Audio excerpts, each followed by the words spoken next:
On December 23, 1783, a few months after the Treaty of Paris officially ended the American Revolutionary War, General George Washington did something the world did not expect.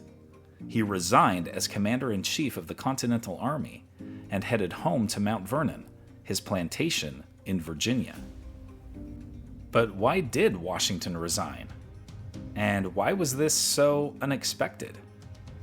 And how did this decision impact his legacy?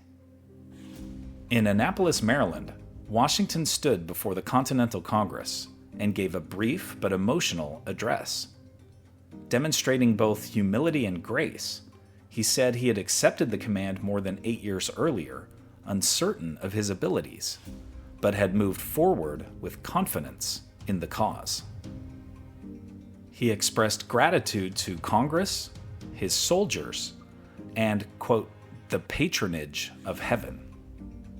During the war, Congress had granted Washington powers nearly equivalent to those of a dictator. Some political factions even wanted him to become king now that the war was over. It was at this juncture that Washington did something both unexpected and rare in world history. He chose restraint. He asked nothing for himself, but urged Congress to show, quote, favorable notice and patronage to his officers who had seen the war through to its end. Then came the line in his speech that hit like a mic drop. Having now finished the work assigned me, I retire from the great theater of action.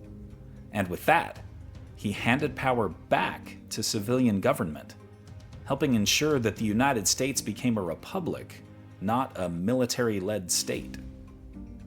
This is why people call Washington America's Cincinnatus, like the ancient Roman hero Lucius Quintius Cincinnatus, who lived in the 5th century BC in the early years of the Roman Republic. Cincinnatus twice took emergency dictatorial power during periods of crisis, effectively ended those crises, then willingly gave up his unlimited power and returned to his farm. Washington himself understood the historical weight of Cincinnatus' story and consciously sought to emulate him, hoping to reinforce his own image as a virtuous leader. Even Britain's King George III reportedly said that if Washington truly retired, quote, he will be the greatest man in the world. Ironically, that greatness didn't let him stay private for long.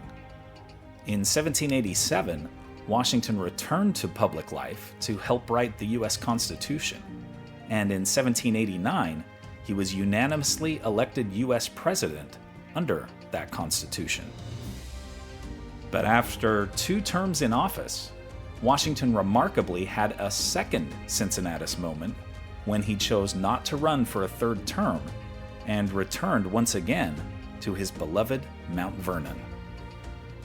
It is often said that Washington's preeminence as a leader comes not so much from what he did as from what he didn't do. Washington's choice to twice give up his power set the United States on its path to greatness and cemented his legacy as the father of his country. Here are other events that happened today in history. In 1805, Joseph Smith, founder of the Church of Jesus Christ of Latter-day Saints, is born in Vermont. In 1888, Dutch painter Vincent van Gogh, suffering from depression, cuts off the lower part of his ear. In 1948, Hideki Tojo and 6 other Japanese leaders are executed for war crimes. In 1954, Richard Herrick donates a kidney to his twin Ronald in the first ever organ transplant. In 1964, the Beach Boys' Brian Wilson suffers a breakdown and is replaced by Glenn Campbell on tour. In 1972, in the NFL playoffs, the Steelers defeat the Raiders on Franco Harris's immaculate reception. In 2009, Richard Heaney is sentenced to 90 days for perpetrating the Balloon Boy hoax in Colorado.